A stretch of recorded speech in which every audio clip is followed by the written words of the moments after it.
최근에 그 워렌 버핏이나 그 빌 게이츠 같은 사람들이 그 기부 클럽을 만들었습니다. 그래서 자기 재산의 50%를 기증하겠다. 그래서 그 홈페이지에 갔더니 아주 뭐 유명한 사람들이 많이 있더라고요. 거기 보니까 이제 동양인들은 거의 안 보이는 것 같은데요. 참 멋있는 사람들이다. 이렇게 생각을 해봤습니다. 그런데 우리는 살면서 왜 나는 돈을 많이 못 벌어서 저렇게 멋있게 기증도 좀 하고 가난한 사람을 좀 도와줬으면 좋겠는데 나에게는 저런 재정이 없을까? 이렇게 생각할 때가 많이 있습니다. 어떨 때는 하나님이 나에게는 축복의 잔을 거두어 가셨다. 이런 의심까지 생각이 됩니다. 바로 이런 의문점에 대해서 본문은 해답을 제시하고 있습니다. 이 본문은 아주 절규에 가까운 아주 고통스러운, 어떻게 보면 인간의 어떤 그 아주 한계 상황 속에서 어떻게 할 수 없는 마지막 그 절망의 선에서 부르짖는 한 여인의 그런 외침이 여기 스며들어 있습니다. 여러분들이 4장을 잘 처음부터 보시면 한 선지자 생도가 있었습니다. 그는 엘리사의 40명의 문화생 가운데 한 신학도 문화생이었죠. 선지 생도였는데 하나님을 경외했다 이렇게 표현이 되어 있습니다. 그런데 하나님께서 부르셨습니다. 그 과부가 된 아내와 또 두 자녀가 있었습니다. 그런데 그 당시에 굉장히 어려웠습니다. 이스라엘이. 그 어려운 가운데 선지자의 생도니까 얼마나 또 어려웠겠어요. 그래서 빚을 많이 지었습니다. 빚이 많아가지고 이제 남편이 더 이상 돈을 댈 수가 없으니까 이제 그 채무들이 와가지고 빚을 갚으라. 빚을 갚으라. 그러니까 갚을 돈은 없으니까 그러면 이렇게 두 자녀를 종으로 데려가겠다. 이렇게 아주 마지막 카드를 쓴 거죠. 그래서 할 수 없이 그 생도의 아내 과부가 자기 남편의 스승이었던 리더에게 찾아가가지고 마지막 승부 카드를 내민 겁니다. 근데 보니까 뭐라고 되어 있습니까? 1절에 그 여인이 엘리사에게 부르짖어 가로되, 제가 좀 소리를 꽉 지르면 좋겠는데 그렇게 해서 놓고 부르짖어 가로되 당신의 종 나의 남편이 이미 죽었는데 당신의 종이 여호와를 경외하는 줄 당신이 아시는 바 아나이다. 부르짖었다. 그래서 엘리사가 내가 어떻게 도와주겠느냐 하면서 너희 집에 무엇이 있느냐 이렇게 물어봤습니다. 물어보니까 우리 집에는 조그마한 그릇에 기름병이 있는데 그 조그만 거가 있다. 그래서 그걸 가져와라. 그래서 그걸 가져와가지고 도와주겠다. 그런데 엘리사가 뭐라 그러냐면은 그릇을 이웃에게 가가지고 많이 빌려오라 그럽니다. 조금 빌리지 말라 이렇게 되어 있습니다. 강력한 부정형으로 되어 있죠. 우리나라 말로는 빌리다로 되어 있지만 요구하다로 되어 있습니다. 그러니까 이웃에게 가가지고 간청하고 예청하는 거죠. 자기의 의지가 들어가는 거죠. 똑똑똑 문을 들고 가가지고 실례합니다. 왜 오셨어요? 혹시 빈 그릇 있습니까? 네. 그래서 빈 그릇을 여러 개를 모아왔어요. 문을 닫고 이제 하라는 대로 그걸 부었더니 기름이 넘쳐서 빚을 갚을 수가 있었습니다. 우리는 이 사건 속에서 두 가지 정도의 귀중한 그런 교훈을 생각해 볼 수가 있습니다. 첫 번째로는 우리는 어려움을 당하면 하나님께 부르짖어야 됩니다. 우리는 너무 잘 알고 있죠. 우리가 늘 어려울 때 기도해야 된다. 잘 알고 있습니다. 또 우리가 하고 있습니다. 근데 왜 문제가 생길까요? 교회는 다니고 헌금도 하고 또 금식도 하고 하나님 뜻대로 살려고 그러는데 왜 뭔가 좀 허전하고 뭔가 이렇게 좀 시원한 맛이 왜 없는가를 우리가 한번 생각해 보자 이겁니다. 바로 부르짖지 않아서. 이게 부르짖다라는 그 언어는 굉장히 강력한 언어입니다. 창세기부터 성경 전체에 부르짖다, 여호와께 부르짖다, 삭개오가 예수님께 부르짖고, 그 부르짖고 찾는 것이 굉장히 많이 나오잖아요. 또 한나가 아이를 못 낳아가지고 여호와께 그 원통함을 호소하는 것, 이것도 부르짖는 거죠. 그렇죠? 부르짖다. 우리가 이게 부르짖는 사람이 어떻게 보면 참 좀 이렇게 수준이 이렇게 떨어지게 보이잖아요. 점잖지 않게 보이잖아요. 그렇게 막 이렇게 땡깡을 쓰고 막 소리 질러가면서 하나님께 그러는가. 근데 하나님께서는 그런 마음의 중심을, 겸손함을, 하나님만을 절대적인 분으로 신뢰하는 그거를 하나님께서 원하신다 이겁니다. 동물의 왕국 가운데 그 사자들의 그런 삶이 나옵니다. 사자들의 삶. 생태계 가장 그 최상위권에 있죠. 이 사자들이 많이 죽습니다. 사자들이 다 건강해서 사자들이 다 살으면 이 세상 어떻게 하겠습니까? 사자들이 거의 한 6개월 안에 절반이 죽습니다. 그리고 어른 사자로 성장하는 경우는 한 10마리 중에 한 2마리 정도가 된다고 합니다. 근데 이 사자들은 이제 공동체 생활을 하잖아요. 그래서 자기 자식이 아니지만 그 암사자가 자기 이모의, 자기 여동생의 자식도 젖을 먹여서 키워주고, 또 교육도 시켜주고, 먹이도 주고, 훈련을 다 시켜요. 남자 수사자들은 대개 2명인데, 2개 형제입니다. 둘이 영역을 이제 표시하러 다니잖아요. 그래서 한 5km를 다니면서 이제 배설물을 내고, 이건 내 땅이니까 오면은 죽인다 이거예요. 그래서 사자들은 그냥 돌아다닙니다. 집에 별로 없어요. 주로 양육권은 암사자가 합니다. 근데 이제 어떤 문제가 벌어지냐면, 다 평소에는 암사자가 잘 자식을 먹여 살리는데 이 숫사자들이 문제예요. 숫사자들은 한 2년이면 어른같이 큽니다. 그래서 이렇게 깃털도 크게 나고 힘이 세져가지고 엄마도 막 탁 때리고, 막 여동생들은 그저 한 대 치면 그냥 나가 떨어지죠.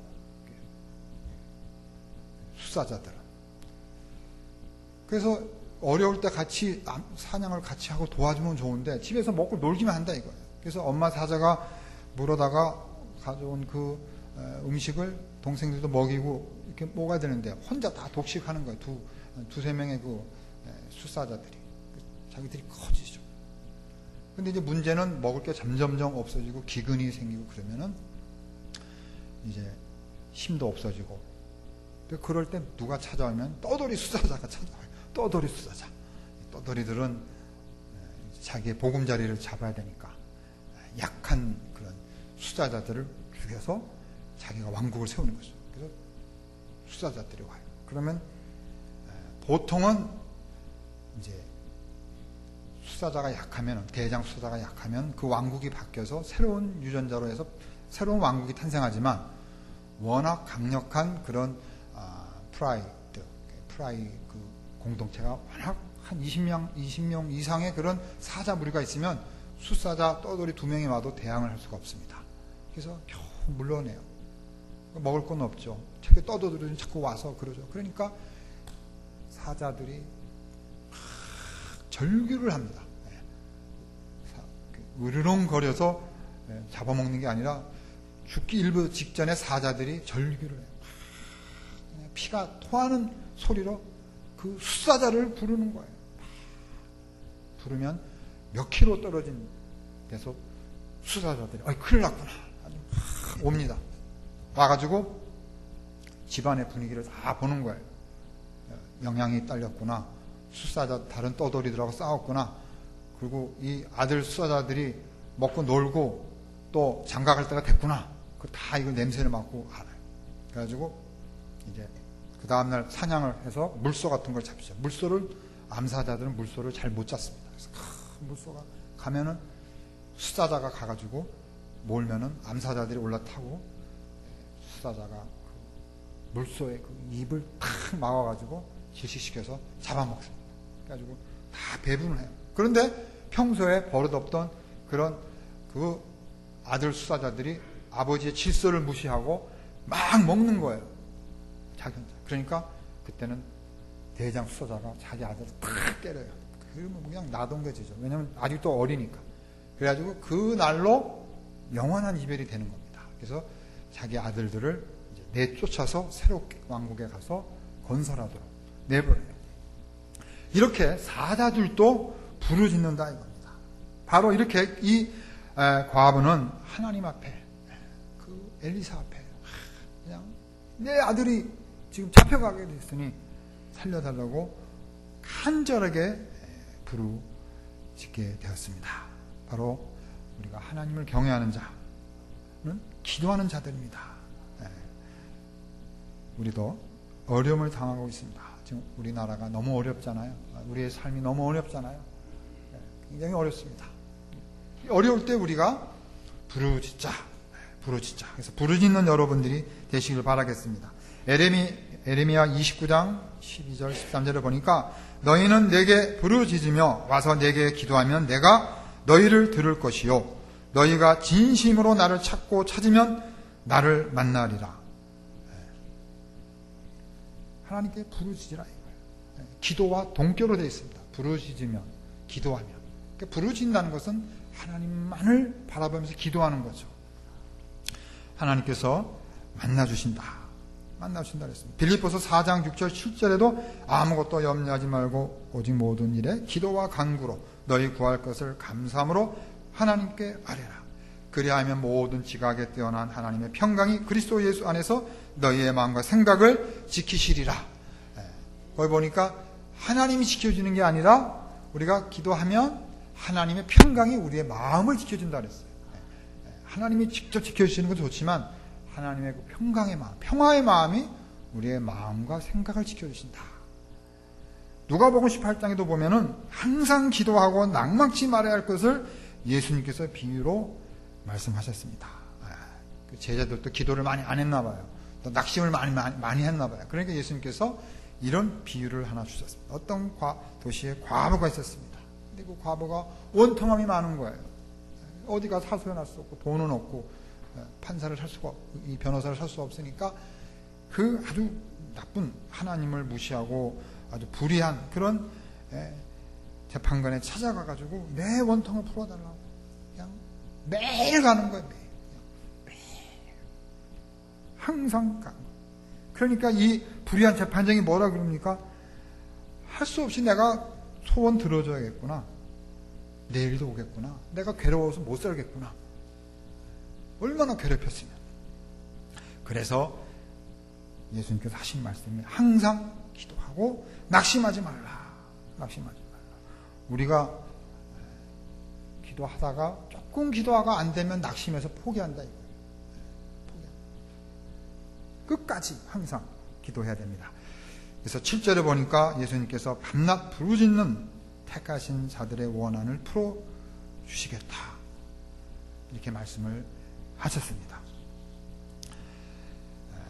두 번째로 우리는 이 본문을 통해서 믿음의 분량에 따라서 하나님의 그 기적의 분량도 달라지는 것을 알 수가 있습니다. 우리가 첫 번째로는 어려울 때 부르짖어야 되죠. 기도해야 되죠. 두 번째로는 우리가 하나님께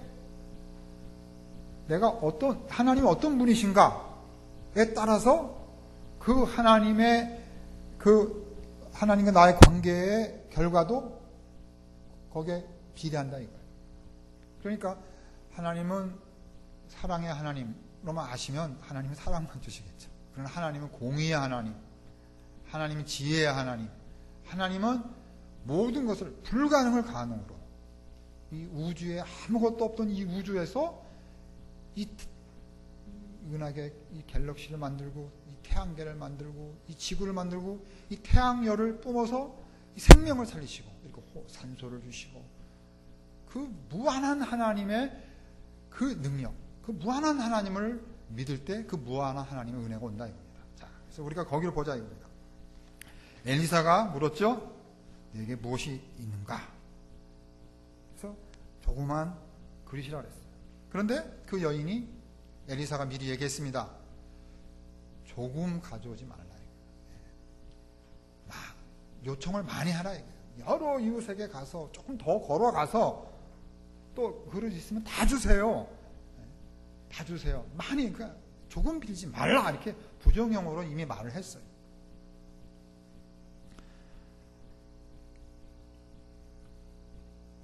그 존 하나 메이커라는 사람이 있습니다. 존 하나 메이커.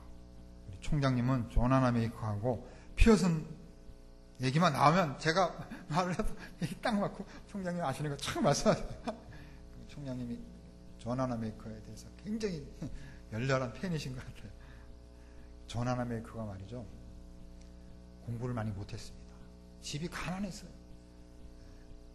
성경이 만든 사람 존 하나 메이커 그 유명한 책 있잖아요. 어릴 때 주일학교 선생님이 성공하는 사람은 반드시 성경을 읽어야 된다. 그러니까 제가 그런 사람 될게요. 손을 들고 당장 성경책을 샀어요. 조금 비쌌는데 그거를 활부를 해서 샀다고 그럽니다. 근데 그 어린 존 하나 메이커가 그 자기 아버지가 어려우니까 부모님의 돈으로 산 게 아니라 자기가 일을 했어요. 그래서 벽돌 공장에 가서 벽돌을 찍고 벽돌을 나누는 거예요. 어린아이가. 근데 이제 막 무시했죠. 동네 형들이 막 때리고 막 흙도 막 뿌리면서 존 하나 메이커 얼마나 무시했겠어요. 그런데 더 가슴 아픈 것은 비만 오면 교회 앞에 진흙이 막 생기는 거예요. 그게 생각한 거예요. 왜 교회에서 벽돌을 해서 이렇게 포장을 안 하냐 이거예요.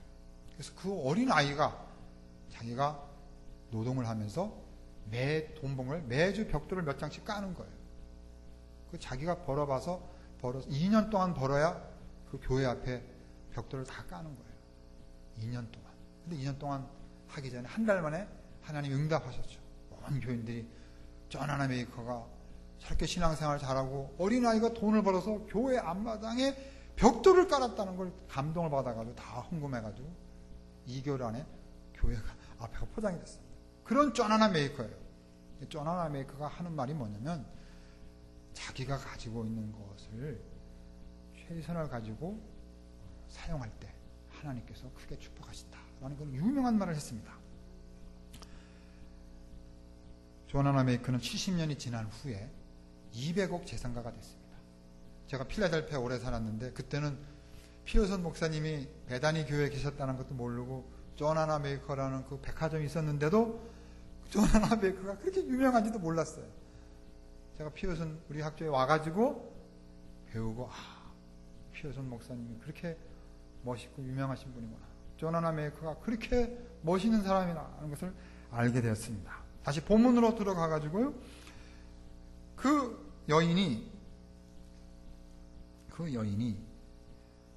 아주 안타까운 면을 보여주는데 조금만 좀 그릇을 더 모았으면 좋았을 것 같아요. 그 세 식구 중에서 그 자녀라도 어머니 이왕이면 그릇을 좀 많이 빌리십시다. 그렇게 말한 사람이 없었습니다. 그 본문에 그게 안 나오죠. 나중에는 그걸 따랐을 때 멈추니까 더 없느냐? 더 이상 없습니다. 그래서 그 기름은 더 이상 나오지 않게 되었습니다. 그러니까 여기서 우리가 볼 수 있는 것은 하나님에 대한 기대를 많이 하자 이겁니다. 많이 하자. 여러분들 그렇잖아요. 나는 하나님이 나에게 주신 게 없다는 거예요. 나는 이미 나이도 많다는 거예요. 그러나 우리는 걸어 다닐 수 있지 않습니까? 또 나에게는 지혜가 있을 수도 있잖아요. 또 젊으신 분들은 돈이 없습니다. 그러나 건강함이 있잖아요. 건강. 노동을 할 수 있잖아요. 또 어떤 사람은 다리가 좀 불편합니다. 그러면 또 손이 또 이렇게 팔다리가 없는 그분 있잖아요. 누구죠? 그분. 네. 그분도 고개로 하고 뭐 이렇게 막 팔로 이렇게 해가지고 컴퓨터도 하고 다 하지 않습니까? 우리는 불만이 너무 많습니다. 너무 부정적이에요. 나 없으니까 안 한다. 없어서 못 한다. 정주영 씨가 가끔 광고에 나오는데 그 정주영 씨가 얼마나 한번 해봅시다. 불가능 없다에 도전하는 사람 아니에요. 정주영 씨요? 정지용 씨에 대해서, 그런 리더십에 대해서 어떤 모임에서 발표한 것을 제가 잠깐 봤는데요. 정지용 씨의 그 리더십은 그런 아주 심각한 위기 상황, 여인같이. 그럴 때 아주 그런 위기를 아주 결정적인 도약의 기회로 전환시켰다는 거죠. 그런 아주 도전 정신, 그런 창조적인 발상, 그 무서운 결행력, 아주 실천에 있어서 무섭다 이거예요. 그러니까 우리는 게을러가지고 생각하고 언제 계획을 다 하지만 실천을 못 하잖아요. 의지가 약해가지고. 그러나 무서운 그런 의지를 가지고 그 어려운 60년대, 70년대를 우리나라에 부를 갖다 주는데 공헌자 한 사람, 자동차를 얼마나 잘 만듭니까? 현대자동차. 현대자동차가 2015년이면은 세계적인 그런 기술을 갖는다고 그 연구원이 발표한 걸 제가 봤습니다. 2010년은 이제 브랜드화를 한다고 3년 전에 큰 소리를 쳤는데 이미 이제 브랜드화로 들어가서 잘 팔리고 또 괜찮잖아요. 앞으로 한 5년 후면은 벤츠 정도의 그런 세계적인 기술을 개발한다고 연구원들이 큰 소리를 치더라고요. 이렇게 인류 기업을 만들었습니다. 도전해가지고. 그러니까 우리는 그런 큰 믿음을 가지고 하나님께 부르짖어야 된다 이겁니다. 자, 히브리서 11장에 보니까 믿음의 장입니다. 거기 믿음의 조상들이 쫙 나오잖아요. 믿음은 바라는 것들의 실상이요 보지 못하는 것들의 증거니. 그렇죠? 선진들이로서 증거를 얻었느니라. 믿음은 바라는 것들의 실상이다. 근데 보지 못하는 것들의 증거다. 그러니까 결국 보지 못하는 것들을 실제 있는 거로 믿고 또 결과가 이렇게 됐죠. 그렇지만 보통 사람들은 어떻게 돼요? 있는 것만 믿고 있는 것만 나오길 바라죠. 성경에서 말하는 믿음은 보이지 않는 것, 또 영원한 것, 참된 것, 참 진짜 그것을 바라고 있는 것입니다. 현재 우리의 인간의 이성의 한계 눈에는 참된 것이라고 여겨지는 것이 미래에는 사라져 버립니다. 그러나 하나님이 약속한 모든 것들은 앞날에 영원히 실제하게 될 것입니다. 예수님께서 말씀하시기를 이 천지는 없어지겠으나 자신의 말, 예수님의 말씀은 1.1핵이라도 없어지지 않겠다. 이렇게 말씀을 하셨습니다. 우리는 이렇게 하나님이 약속하신 모든 것은 실제고 그렇게 될 수밖에 없다. 그래서 우리는 크게 부르짖고 그 큰 하나님을 믿어야 한다 이겁니다. 그래서 빈 그릇이 채워지게 되는 것입니다. 자, 이제 결론을 마치겠습니다. 제가 서론에서 말씀드린 것 가운데 왜 우리는 오늘날 하나님의 넘치는 축복이 없다고 생각하는가? 제가 버렛이라든지 빌 게이츠라든지 이런 사람들은 풍성한데 왜 우리는 없는가? 교회는 다니고 예수 그리스도를 믿는다고 하는데 왜 낙심하고 기쁨도 없고 감사도 없고 우울하게 인생을 왜 사십니까? 여러분 그런 분 안 계시죠? 아멘 계속 하시는 분만 한 분만 하시는 것 같아요. 나머지 분은 속으로 아멘 하시겠죠? 우울한 분도 계시나 봐요. 그렇죠? 그러면 제가 잘 왔습니다. 바로 이 본문이 이 문제를 해결해 줄 수가 있습니다. 절망적인 선지자의 생도 그 안에 얼마나 어려웠습니까? 그 하나님에게 전심으로 기도해가지고 문제를 해결받습니다. 제가 앞에서 동물의 왕국 암사자 얘기했죠. 그 사자들이 부르짖어서 숫사자들이 와가지고 문제를 해결해 줍니다. 우리가 어려울 때 기도하면 예수님이 오셔서 그 문제를 해결해 주십니다. 우리에게 왜 차고 넘치는 풍성한 삶이 없다고 생각하십니까? 왜 나에게는 기쁨이 없고 풍성한 삶이 없다? 이렇게 확신을 하시냐 이겁니까? 하나님도 믿고 교회도 다니고 또 성경도 읽고 기도도 하는데 왜 나에게는 기쁨이 없고 삶의 맥이 축 처져서 이웃을 배려하지도 못하고 늘 그저 우유만 먹는 성도, 우유만 먹는 그런 신자로 살아갑니까? 바로 이 본문이 우리에게 말합니다. 부르짖어라. 하나님을 전심으로 믿어라. 무한한 하나님을 믿으라. 그것은 하나님의 무한한 능력을 체험하지 못해서입니다. 잠깐의 기쁨이 아닌 영원한 생명을 누리며 끊임없는 사랑으로 우리를 돌보시는 그 하나님을 보지 못해서 그렇습니다. 이 우주, 이 땅, 이 생명체를 만드시고 섭리하시고 다스리시는 그 무한한 전능한 은혜의 하나님이 바로 나의 아버지 하나님이십니다. 그가 나와 늘 함께 하신다는 믿음에서 우리는 살아야 합니다. 히브리서 11장에 보니까 바로 믿음의 조상들 다 믿음으로 살았습니다. 믿음장이라고 그러지 않습니까? 그래서 히브리서 11장 시간이 되면은 암송하시면 좋겠습니다. 암송하시면. 히브리서 12장. 얼마나 어렵어요. 톱에 쓰임을. 그렇죠? 얼마나 매를 맞고 초대교회 성도들이 얼마나 어려웠습니까? 그래서 땅에 들어가서 시체들과 함께 생활하다가 겨우 자유를 얻어서 기독교를 이 로마에서 꼽히게 하고 이 피어선 목사님이 그 어려운 그 노년에 1910년 올해 우리나라에 오셨습니다. 100년 전 1910년 100년 전에 우리나라에 오셔서 복음을 전했습니다. 사랑하는 여러분 오늘 이 본문에 있는 것 같이 어려울 때 우리가 다 어렵습니다. 나는 어렵지 않다. 그런 사람 있습니까? 그러면은 다른 사람이 어려운 곳에서 기도해 주시면 좋겠습니다. 하나님께 부르짖어야 됩니다. 두 번째로 우리는 무한한 하나님, 그릇을 조금 빌리지 말고 이왕이면 좀 많이 빌려가지고 하나님의 많은 은혜를 받아서 하나님 나라를 위해서, 이웃을 위해서 아름답게 크게 쓰이는 여러분들이 되시기를 소원합니다. 기도하겠습니다.